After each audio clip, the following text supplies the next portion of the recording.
Assalamualaikum warahmatullahi wabarakatuh. Perkenalkan, nama saya Priya Ferosa dan rekan saya Davina Aleida.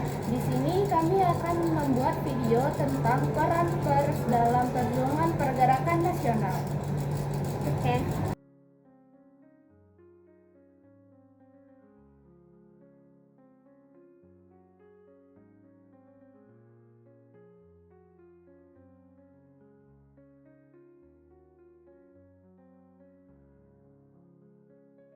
Pers di Indonesia berawal dari masa kolonial Belanda dengan penerbitan Surat Kabar Bataviasus Novalis pada tahun 1744. Namun pers nasional berkembang pesat setelah proklamasi kemerdekaan 1945 ketika menjadi alat utama perjuangan dan penyebaran informasi nasional. Setelah kemerdekaan pers menjadi bagian penting dalam kehidupan sosial politik Indonesia pada masa awal kemerdekaan 1945 sampai dengan 1959, pers berperan dalam menyebarkan berita tentang situasi negara yang baru merdeka. Wartawan dan penyiar radio Indonesia memainkan peran penting dalam menyebarkan kabar proklamasi. Pada masa Orde Lama, pers mengalami kontrol ketat selama periode demokrasi terpimpin 1959 hingga 1965. Kebebasan pers dibatasi dan hanya media yang mendukung pemerintah yang diizinkan beroperasi. Namun, pasca reformasi, kebebasan pers mulai tumbuh dengan Undang-Undang Nomor 40 Tahun 1999 tentang pers, mengakui kebebasan pers. Selama era Orde Baru 1965 sampai dengan 1998, pers di Indonesia berada di bawah pengawasan ketat pemerintah. Surat kabar yang tidak sejalan dengan kebijakan pemerintah seperti Kompas, Tempo, Sinar Harapan, dan Di Bredel. Meskipun demikian, pers terus berjuang untuk mendapatkan kembali kebebasan berbicara. Reformasi 1998 menjadi longgak penting dalam sejarah pers Indonesia, di mana pembatasan ketat terhadap media mulai dilonggarkan dengan dikenalkannya Undang-Undang Nomor 40 Tahun 1999 tentang pers. Kebebasan pers secara resmi diakui dan media diizinkan untuk meliputi berbagai topik sebelumnya yang dianggap sensitif, termasuk politik dan kritik terhadap pemerintahan. Pergerakan pers dalam perjuangan pergerakan nasional. Pers memiliki peran yang sangat penting dalam perjuangan pergerakan nasional Indonesia.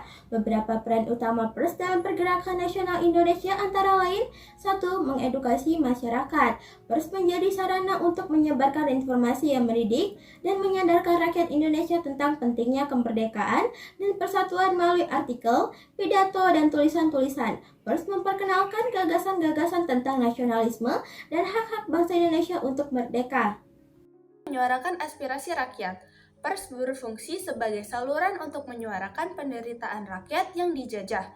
Melalui media cetak, tulisan-tulisan yang mengkritik kebijakan penjajah dan memperjuangkan hak-hak rakyat Indonesia dapat dipublikasikan. Menyatukan perbedaan. Pers juga berperan dalam mempersatukan berbagai elemen bangsa Indonesia yang memiliki latar belakang yang berbeda, baik dari segi suku, agama, maupun budaya. Media seperti surat kabar menjadi sarana komunikasi yang dapat mempersatukan bangsa dalam elemen semangat perjuangan untuk merdeka. Menumbuhkan kesadaran nasional. Pers menjadi alat untuk menumbuhkan rasa kebangsaan dan kesadaran akan identitas nasional. Melalui tulisan, masyarakat Indonesia semakin cepat sadar akan pentingnya persatuan untuk mencapai tujuan bersama, yakni kemerdekaan. Sebagai sarana propaganda, media massa pada masa perjuangan nasional seringkali digunakan oleh organisasi pergerakan seperti Budi Utomo, Serikat Islam, dan lainnya, sebagai alat untuk menyebarkan ideologi dan tujuan perjuangan mereka. Pers menjadi saluran penting untuk menggalang dukungan rakyat Indonesia terhadap perjuangan kemerdekaan. Selanjutnya, mengkritik kolonialisme. Pers seringkali berperan sebagai alat untuk mengkritik kebijakan penjajah dan membongkar ketidakadilan yang terjadi selama masa penjajahan. Surat kabar seperti Pikiran Rakyat, Medan Priai, dan Suara Rakyat seringkali menyoroti penindasan yang dilakukan oleh pemerintah kolonial. Selanjutnya, membentuk opini publik. Pers memiliki kekuatan untuk membentuk opini publik yang mendukung perjuangan kemerdekaan. Artikel, editorial, dan berita disebarkan di media massa dapat memotivasi rakyat untuk lebih aktif dalam pergerakan nasional. Melalui peran-peran tersebut, pers menjadi salah satu kekuatan utama dalam mendukung perjuangan Indonesia menuju kemerdekaan. Pers memainkan peran yang sangat vital dalam perjuangan pergerakan nasional Indonesia. Sebagai alat edukasi, pers membantu menyebarkan informasi dan menumbuhkan kesadaran nasional tentang pentingnya kemerdekaan. Melalui tulisan dan propaganda, pers berhasil membentuk opini publik yang mendukung pergerakan kemerdekaan. Sementara itu, menjadi penghubung antara organisasi pergerakan nasional. Dengan demikian, pers turut mempercepat terwujudnya kemerdekaan Indonesia melalui perannya dalam menyebarkan ideologi, menyatukan rakyat, dan melawan penindasan penjajah. Sekian, terima kasih telah menonton video kami. Kami akhiri. Wassalamualaikum warahmatullahi